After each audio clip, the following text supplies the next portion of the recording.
अस्सलाम वालेकुम। कैसे हैं आप सब? खैरियत से हैं? उम्मीद है आप ठीक होंगे और मुझे भी अपनी दुआ में याद रखेंगे। मैं राना अज़मत अली खां। तो आज का हमारा टॉपिक है गार्डियनशिप।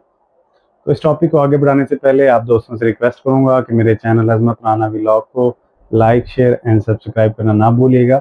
तो चलते हैं टॉपिक की तरफ। किसी भी नाबालिग को अपनी प्रॉपर्टी की गार्डियनशिप अगर करवानी है तो जो उसका नेचुरल गार्डियन है वो उसका वालिद या वालदा, माँ या बाप बन सकते हैं। यानी वालिद की वफ़ात की सूरत में वालदा उसके नेचुरल गार्डियन बनने के लिए कोर्ट में अप्लाई करेगी। उसके नाम जितनी प्रॉपर्टी है या उसकी पर्सनैलिटी से मुतल्लिक़ जितने राइट्स हैं, लीगल राइट्स, उनकी सिक्योरिटी, उनकी वेलफेयर के लिए वालदा या वालिद कोई भी सिविल कोर्ट में अप्लाई करेगा गार्डियनशिप के लिए। और सिविल कोर्ट उनके बयानात कलमबंद करने के बाद और विटनेस के बयान लेने के बाद गार्डियन उसको मुकर्रर करती है, माइनर का, नाबालिग का।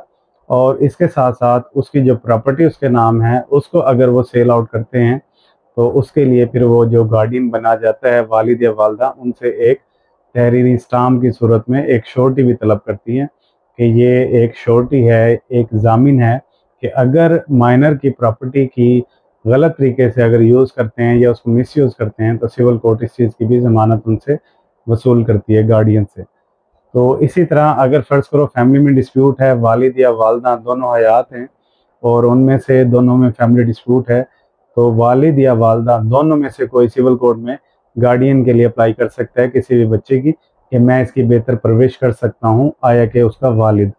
तो सिविल कोर्ट अपनी सेटिस्फेक्शन के बाद गार्डियन मुकर्रर करती है और माइनर की वेलफेयर के लिए एक गार्डियन उसकी श्योरिटी हासिल करने के बाद मुख्तस किया जाएगा। तो इस तरह गार्डियन के मामलात हैं जिसमें माइनर का गार्डियन मुकर्रर किया जाता है। तो इस टॉपिक के लिए जो भी मामलात हैं, जो भी रहनुमाई हैं, आप अपने करीबी वकील साहब से कॉन्टेक्ट करके बच्चे की नाबालिग की गार्डियनशिप हासिल कर सकते हैं। तो आज के इस व्लॉग में आपसे गार्डियन के मुतल्लिक़ जो मामलात थे वो आगाह किए गए हैं। तो जुड़े रहें और अपनी कीमती राय का भी इज़हार लाजमी किया करें ताकि आपके जितने भी मशवरे या राय हैं उनसे मुतल्लिक़ जितने मामलात हैं उसको डिस्कशन से हम सेटल कर सकें और आपकी भी जो क्यूरीज़ हैं उसका भी आंसर कर सकें। तो आपसे इजाज़त चाहेंगे। अल्लाह हाफ़िज़।